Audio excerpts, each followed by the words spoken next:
بسم الله الرحمن الرحيم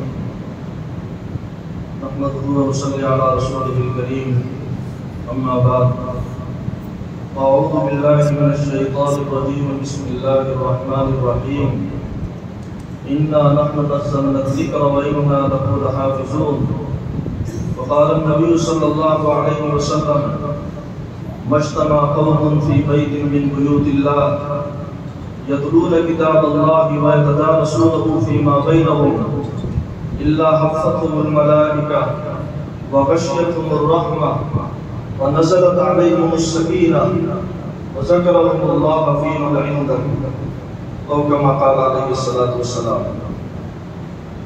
قابل صدر احترام صدر جلسہ معزز و مکرم حضرات، اساتذہ کرام، مہمانان اعظام، عزیز طلبہ،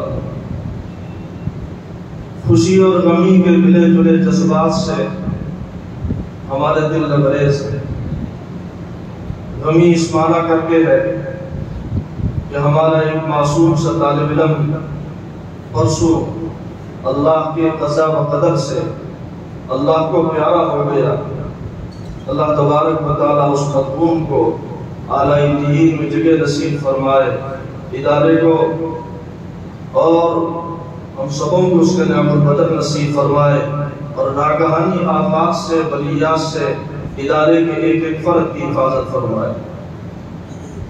خوشی اس معنی کر کے ہے اس ادارے کے کلیدی شعبہ، اس ادارے کے انتہائی ایک اہم شعبہ تحفیظ القرآن، اس کے ناظم جناب حضرت حافظ ولی محمد صاحب دامت برکاتہم اور اساتذہ کرام کی مساعی جمیلہ سے یہ شعبہ دن بدن ترقی کی راہوں پر گامزن ہے اور وسیع تر ہوتا جا رہا ہے. ایک عرصے سے یہ ضرورت محسوس کی جا رہی تھی کہ اس شعبے کے لیے الگ سے باقاعدہ تعمیر کی جائے، چونکہ ہمارا ہر شعبہ یہ تقاضا کرتا ہے کہ اس کا ایک الگ احاطہ ہو، اس کا ایک الگ نظام ہو. ہر شعبے کا انداز تدریس الگ ہوتا ہے، ہر شعبے کے تربیت کے انداز الگ ہوا کرتے ہیں، تعلیم کے انداز الگ ہوا کرتے ہیں. اللہ کا فضل ہے، اللہ کا کرم ہے، اس کے کروڑوں احسانات ہیں. ہمارے مشرق و محترم اور منتظمین حضرات اور اس امت کے بافیض اور توفیق حضرات کی مساعی جمیلہ سے اللہ تبارک و تعالیٰ نے شاندار ایک محل تعمیر کیا ہے جس کی نسبت قرآن کریم کے ساتھ ہے، اور اس کا افتتاح ہونے جا رہا ہے. نسبت سے بہت فرق ہو جاتا ہے. ایک ہی کام کا پتھر جس کی نسبت بیت الخلاء کے ساتھ ہے، اسی کام کا دوسرا پتھر جس کی نسبت اللہ کے گھر کے ساتھ ہے، دینی درسگاہوں کے ساتھ ہے. بہت بڑا فرق ہو جاتا ہے. اللہ کا فضل ہے، کرم ہے کہ اس شعبے کا یہاں پر افتتاح ہونے جا رہا ہے. اللہ تعالیٰ سے دعا ہے اللہ تعالیٰ قیام قیامت ان درسگاہوں کو آباد فرمائے، جاری و ساری فرمائے، اور اللہ تعالیٰ رسول کی صدائیں بلند کرنے والی مخلص طلبہ کی، اساتذہ کی جماعت اللہ تعالیٰ اس ادارے کو تا قیام قیامت نصیب فرمائے. میرے بزرگوں، میرے عزیز طلبہ، اللہ تبارک و تعالیٰ نے اس امت کے لیے سب سے پہلی جو چیز واجب کی ہے، جس کو سراپا خیر قرار دیا ہے، وہ قرآن کریم ہے. ان اصدق الحدیث کتاب اللہ. اور دوسری چیز جس کو خیر کی بنیاد قرار دیا ہے وہ خیر الہدی ہدی محمد صلی اللہ علیہ وسلم. یہ تمہارا بہترین نمونہ محمد رسول اللہ صلی اللہ علیہ وسلم کی ذات گرامی ہے. اس امت کو وہ نبی عطا کیے جو کائنات میں اللہ کے بعد سب سے بزرگ اور گزیدہ شخصیت، اور اس امت کو جو قرآن عطا کیا گیا وہ دستور حیات کے اعتبار سے کامل و مکمل کتاب، سارے کلاموں کا سردار. تو میرے دوستوں، یہ اس امت کی دو بنیادیں ہیں. اسی کو دوسرے الفاظ میں جناب رسول اللہ صلی اللہ علیہ وسلم نے ایک دوسری حدیث میں بیان کیا ہے ترکت فیکم امرین لن تضلوا ما تمسکتم بہما کتاب اللہ و سنت رسولی، میں تمہارے اندر ایسی دو چیزیں چھوڑ کر جا رہا ہوں کہ جب تک تم ان کو تھامے رہو گے کبھی گمراہ نہیں ہو پاؤ گے۔ ایک اللہ کی کتاب ہے، قرآن مجید ہے، اور دوسرے محمد رسول اللہ صلی اللہ تعالیٰ علیہ وسلم کی سنتیں ہیں، آپ صلی اللہ علیہ وسلم کا طریقہ ہے۔ میرے دوستو، اسی امت، اسی دو خیر کی بنیادوں کے ذریعے جن افراد کی تربیت ہو جاتی ہے ان کو خیر امت کہا جاتا ہے، علی الاطلاق اور علی العموم۔ اور پھر اسی میں سے جو حضرات قرآن کریم کو اپنی زندگی کا مشغلہ حیات بنا لیتے ہیں، اس پر عمل کرتے ہیں، اس کو پڑھاتے ہیں، پڑھتے ہیں، ان کے لیے کہا گیا کہ خیرکم من تعلم القرآن وعلمہ۔ میرے عزیز طلبہ، آپ حضرات نور الانوار کے اندر پڑھا ہوگا قرآن کس کا نام ہے؟ صاحب نور الانوار نے قرآن کریم کی تعریف کی ہے، وہ اسم للنظم والمعنی جمیعا، یہ قرآن کریم الفاظ اور معانی دونوں کے مجموعے کا نام ہے۔ قرآن کریم کے جس طرح الفاظ منزل من اللہ ہے، اللہ کی طرف سے نازل کیے گئے ہیں، تا قیامت کوئی شخص اس کے اندر تغیر تبدل نہیں کر سکتا۔ میرے دوستو، ٹھیک اسی طریقے سے اس قرآن کریم کے جو معانی اور مطالب ہیں یہ بھی منزل من اللہ ہے، تا قیامت کوئی اس کے اندر کسی بھی قسم کا تغیر تبدل نہیں کر سکتا۔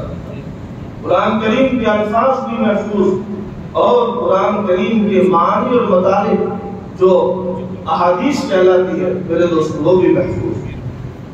قرآن کریم میرے دوست اگرچہ عربی زبان میں نازل ہوا ہے، لیکن قرآن کریم کے کئی مقامات پر اس کے الگ سے معانی ہیں، اس کے الگ سے مطالب ہیں۔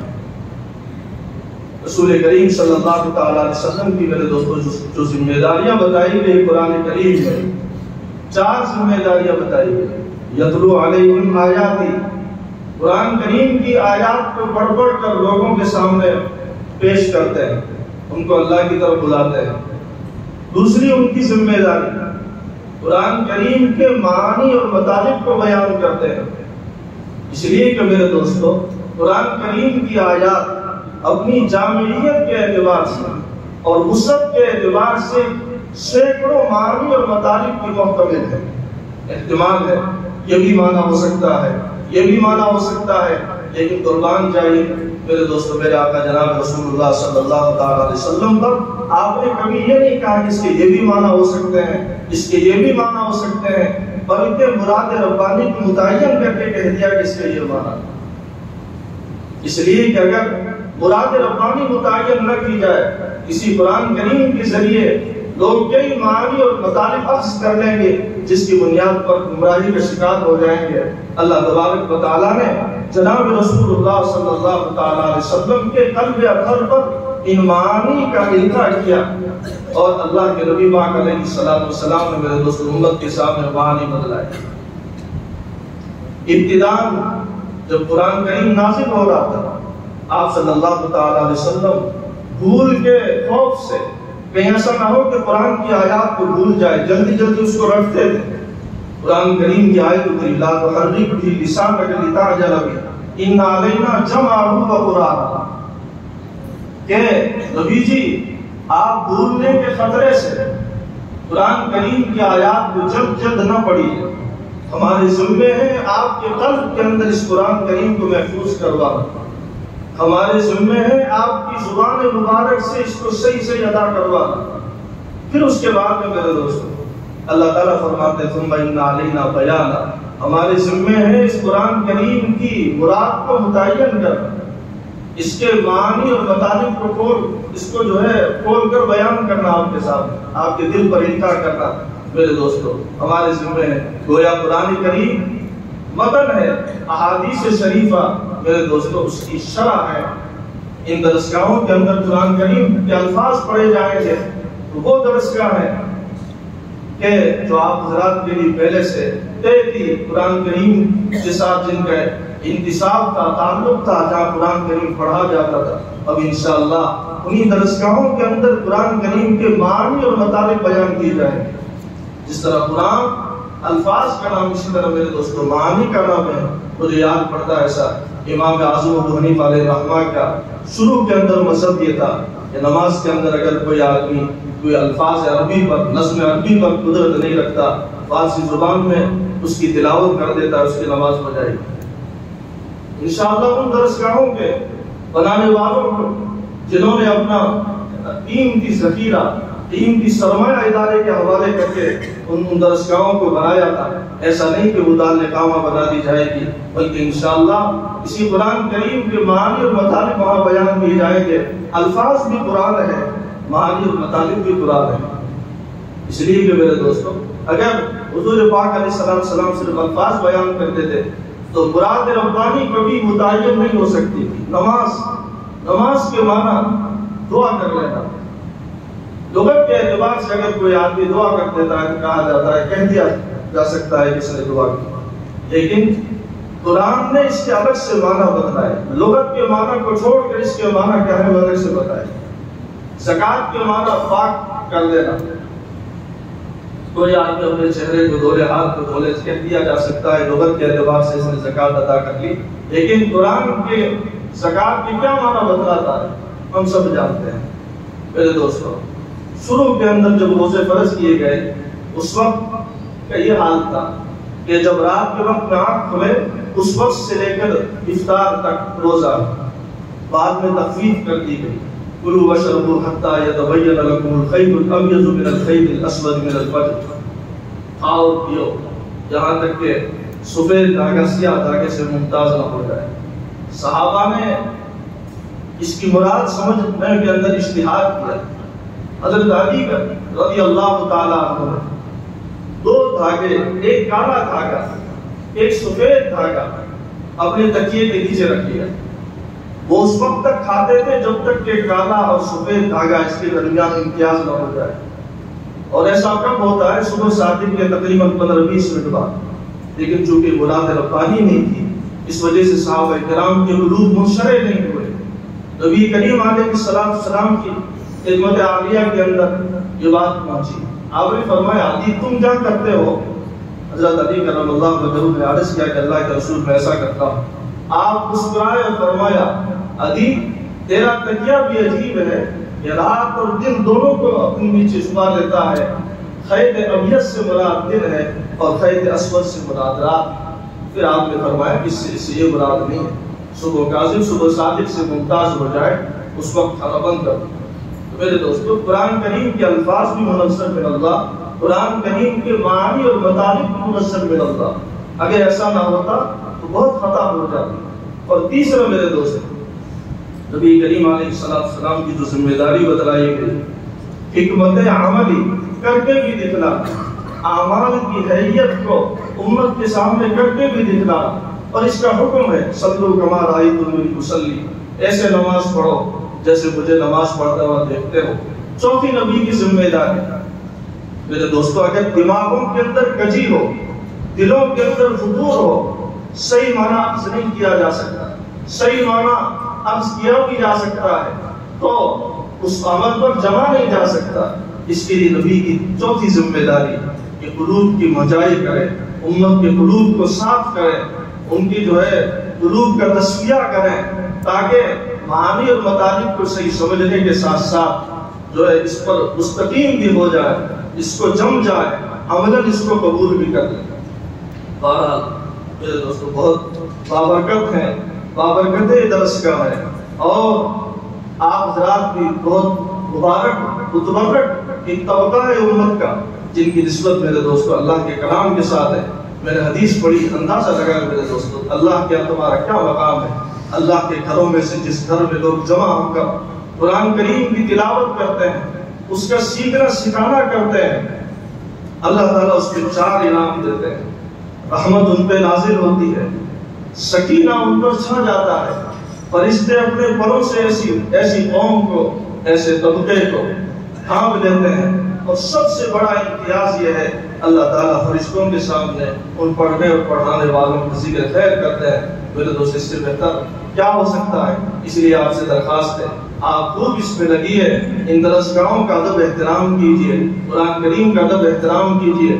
بہت ہی مبارکبادی کے مستحق ہیں ہمارے ادارے کے مشرق و مکرم حضرت محتمیم صاحب عالم باللہ دامت برکاتہم، حضرت محتمیم صاحب دامت برکاتہم، کہ جن کی دعاؤں سے اللہ تبارک و تعالیٰ اس ادارے کو دن دو رات چوگنی ترقیات سے مالا مال کرتا ہے۔ نائب محتمیم خادم القرآن حضرت الحاج حافظ الدین محمد صاحب دامت برکاتہم کو ان کی لگن اور کوشش ہر وقت یہ ہوتی ہے کس طرح یہ ادارہ آئے دن ترقی کے راہوں پر گامزن ہو۔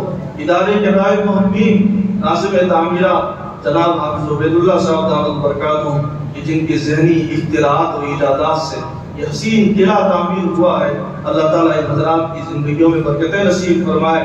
اسی طرح مبارک بادی کے قابل ہیں ناظم شعبہ تنظیم و ترقی جناب مولانا محمد ارشد صاحب دامت برکاتہم، ناظم مالیات جناب منشی فتح محمد صاحب دامت برکاتہم، اسی طرح جنہوں نے بھی جو ہے اس قلعے کی تعمیر کے اندر جس طرح کا بھی تعاون کیا وہ سب قابل مبارکباد ہے۔ ہمارے مولانا رحمت اللہ صاحب، مولانا اسماعیل صاحب دامت برکاتہم، مولانا عبدالحکیم صاحب جو ادھر ادھر سفر کر کے ماشاءاللہ خاص کر اس جو ہے تحفیظ القرآن کی تعمیر کے سلسلے میں ناگور کی گوری برادری حافظ عبدالقیوم صاحب دامت برکاتہم مرحوم حافظ عبدالقیوم صاحب مرحوم کی اولاد کہ جنہوں نے اپنے والد ماجد کے انتقال پر بہت اچھا فیصلہ لیا، ارب پتی لوگ بہت کچھ کر سکتے تھے اپنے والد کے پیچھے نام و نمود کے طور پر، اللہ تعالیٰ ان کو خوب خوب جزائے خیر دے۔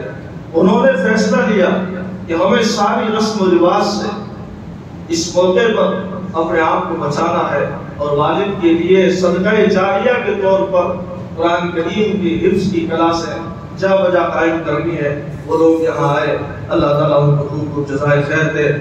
کئی درسگاہوں پر 5-6 درسگاہوں پر انہوں نے انتظام کیا، اللہ تعالیٰ ان کے جان میں مال میں خوب خوب برکتیں نصیب فرمائے۔ ایک بہترین نمونہ امت کے سامنے پیش کیا ہے۔ ہمیں بھی چاہیے کہ ہم بھی اپنے مرحومین کے لیے صدقہ جاریہ کے طور پر جہاں تک ہو سکے کار خیر کے اندر حصہ لیں۔ نبی پاک علیہ السلام کی حدیث ہے انسان جب دنیا سے چلا جاتا ہے تو اعمال نامہ ٹھپ ہو جاتا ہے، 3 اشخاص ایسے ہیں جن کے اعمال کا سلسلہ جاری و ساری رہتا ہے، اس میں سے ایک وہ شخص کی جس نے صدقہ جاریہ کے طور پر وہ چیز بنائی۔ اسی طریقے سے اس ادارے کی جو پہلی تحفیظ القرآن کی درسگاہ ہے کہ جن جو حضرات نے اس نسبت میں پیسہ دیا تھا، لیکن اصل ہے ادارے کے تقاضوں کے مطابق درسگاہوں کا استعمال مزدوری کے پیش نظر انشاءاللہ ان کو اس سے پہلے سے زیادہ ثواب ملے گا، اس لیے کہ تحفیظ القرآن کے بچے یہاں رہ کر جس جو انتظامیہ چاہتی ہے کہ ان کا شاندار نظم ہو، ان کا شاندار جو ہے تعلیم تربیت کا روکا اور معیاری اور مثالی انداز ہو، اس کے مطابق کریں گے انشاءاللہ ان کو اس سے بھی زیادہ ثواب ملے گا۔ اور وہ ساری کی ساری درسگاہ ہے، جیسے میں نے پہلے بتایا قرآن کریم الفاظ کا بھی نام ہے، قرآن کریم معانی کا بھی نام ہے۔ انشاءاللہ قرآن کریم کے معانی یعنی احادیث مبارکہ اور طیبہ ان کے اندر پڑھائی جائے گی۔ قرآن کریم کو صحت کے ساتھ کیسے پڑھا جاتا ہے پڑھایا اس کو وہ درسگاہیں قائم ہوگی، وہ بھی بہت خوب ادارے کی طرف سے شکریہ کے مستحق ہیں، مبارکبادی کے قابل ہیں۔ اللہ تعالیٰ ان حضرات کے مالوں کے اندر بھی خوب برکت نصیب فرمائے اور دین کے کاموں میں ان کو بھی بڑھ چڑھ کر خوب جو حصہ لینے کی توفیق نصیب فرمائے۔ ادارے کے انتظامیہ، اساتذہ، ادارے کے شورا اور ادارے کے معاونین، ادارے کے محبین، سب کے سب جو ہے قابل مبارکباد ہیں۔ اللہ تعالیٰ ہمارے اکابر بھی جو اپنی قبروں میں جا کے سو چکے ہیں، جن کے دل کے اندر ارمان تھے تحفیظ القرآن کی الگ درسگاہیں ہوں، اللہ تعالیٰ ان کی قبروں کو بھی بہت بہت دور سے منور فرمائے۔ فانی ادارہ مولانا محمد عالم صاحب رحمۃ اللہ علیہ، حضرت مولانا دوست محمد صاحب رحمۃ اللہ علیہ، حضرت مولانا رشید احمد صاحب رحمۃ اللہ علیہ، حضرت حافظ غلام اللہ صاحب رحمۃ اللہ علیہ، اور جتنے بھی حضرات جنہوں نے یہاں پڑھایا، جنہوں نے ادارے کی خاطر کسی بھی قسم کی قربانیاں پیش کی، اللہ تعالیٰ ان کی قبروں کو خوب نور سے منور فرمائے اور ہمیں ہمارے موجودہ اکابر کی خوب قدر دانی کی توفیق نصیب فرمائے۔ اجتماعی قلوب اتحاد فکر کے ساتھ اس ملت کے کارواں کو ہمیں آگے بڑھانے کی توفیق نصیب فرمائے۔ وآخر دعوانا الحمدللہ۔